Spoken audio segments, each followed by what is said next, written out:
Another meme stock emerges, and not in a good way. Let's dive in. Here's why T2 Biosystems stock is becoming the next Mullen. Welcome to Timely Investment Research. Shares of Massachusetts-based T2 Biosystems surged another 30% this week on meme stock interest. According to financial data provider Fintel.io, retail ownership has now risen over sixfold since last month. In a sense, T2's rapid ascent comes as no surprise. Shares of the highly shorted healthcare firm have risen 110% since the start of August, a siren's call for meme investors.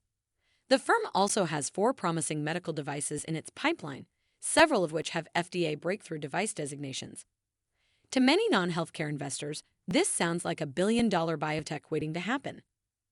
T2 Biosystems, however, has a funding problem that's quickly turning it into the next Mullen Automotive, an electric vehicle startup that burned through millions of retail investor cash. Significant operational hurdles further hinders its prospects. Investors can still make money speculating on T2's volatile stock and options. History tells us to expect significant short-term gains over the next several days. But the long-run outcome of these highly dilutive, cash-hungry companies is often the same: a failing stock that eventually loses it all. Mullen, T2, and the art of disappointing investors.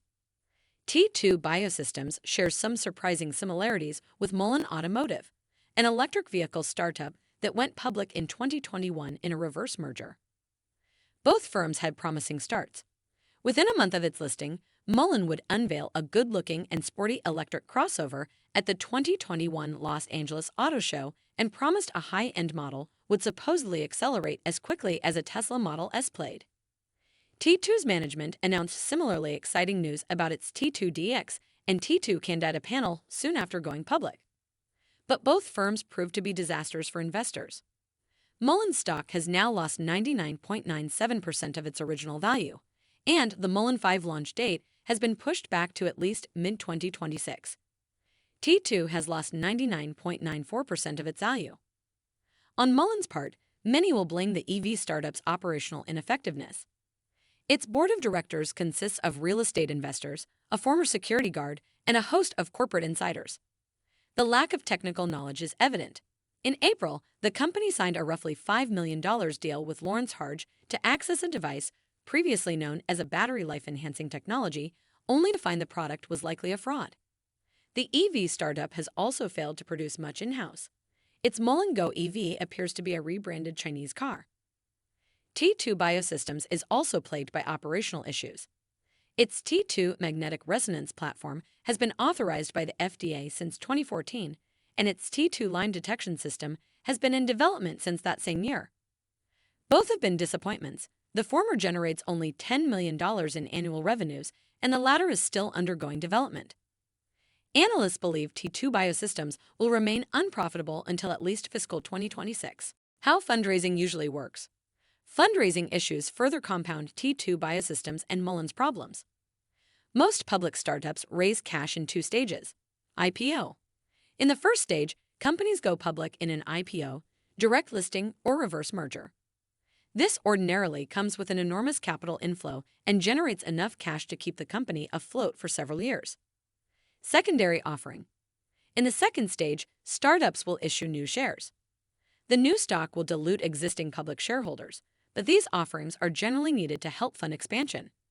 Few young companies can avoid this second round.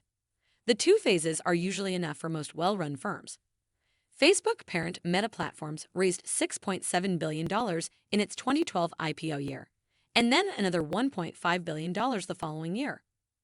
Others, like Google parent Alphabet, can require a third round if growth is financially taxing. But struggling companies will quickly face problems. Consider a simplified example of Company X, a $100 million company with 100 million shares outstanding. Ignoring transaction costs, if Company X wants to raise $25 million in a secondary offering, it will sell 25 million shares for $1 each.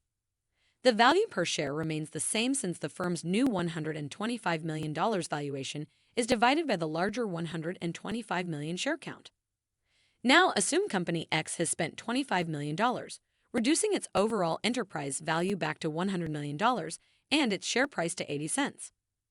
To raise another $25 million, management must offer 31.25 million new shares for 80 cents each, roughly 20% greater dilution than the first fundraising round. The next offering becomes worse than the last, since the $100 million company is now worth only 64 cents per share, $100 million divided by 156.25 million shares outstanding. 39.06 million shares are needed in the third financing round, then 48.82 million shares in the fourth round, and so on. The company's $100 million valuation would have also probably deteriorated, since successful companies usually don't need 5 additional funding rounds once they go public. That means bottom-of-the-barrel companies will often turn to convertible debt offerings instead. And that's what TTOO and Mullen Automotive have done, and how TTOO does it. To understand TTOO's plight, consider the hypothetical company I, a struggling $25 million firm, 1/4 the value of company X, with 100 million shares outstanding. To raise the same $25 million, company I must issue 100 million shares in a secondary offering, assuming no change in stock price. That's a highly unattractive option that dilutes existing shareholders by 50%. But what if a company like Mullen or TTOO raised convertible debt instead? These instruments allow accredited investors to put money into companies without immediate dilution. In the best-case scenario, share prices increase and conversions happen at higher valuations. If company I rises to $100 million, the debt holder's $25 million investment will convert into a 1/4 company I stake. That's what makes convertible debt such an attractive alternative to struggling firms. But in an ordinary case, convertible debt holders have more incentives to convert at lower prices. If company U's share price declined to 7 cents, convertible debt holders could have exchanged their $25 million stake for an astonishing 357 million shares. Some even speculate that convertible debt holders themselves often short the underlying stock to boost their risk-free returns. To these debt holders, owning more shares is better than owning less. TTOO's massive dilution. These incentives were on full display in TTOO Biosystems' latest financial filings. According to its latest quarter report, the number of TTOO Biosystems shares outstanding jumped from 24,887,722 in May to 333,580,010 on August 4th. In exchange, the healthcare company received only $30.2 million cash from share issuances. In other words, TTOO was raising money at a 10-cent valuation, less than a fifth of its average 57-cent stock price this year. Much of the lopsided dilution stemmed from a July 3rd agreement with CRG Partners that exchanged 48.3 million shares of common stock and 93.3 million equivalent of convertible stock for canceling $10 million of debt. This came at a desperate moment when TTOO risked losing its NASDAQ compliance. But TTOO's financial issues are only beginning. In the past 6 months, the company has burned through $25.3 million in cash from operations, a rate that would require another capital raise by October. TTOO also has $40.6 million of debt payable by December 30th, 2024, and significant funding requirements generated by its 4 devices in development. The average medical device costs $54 million to develop. That makes TTOO Biosystems extremely unattractive to future investors.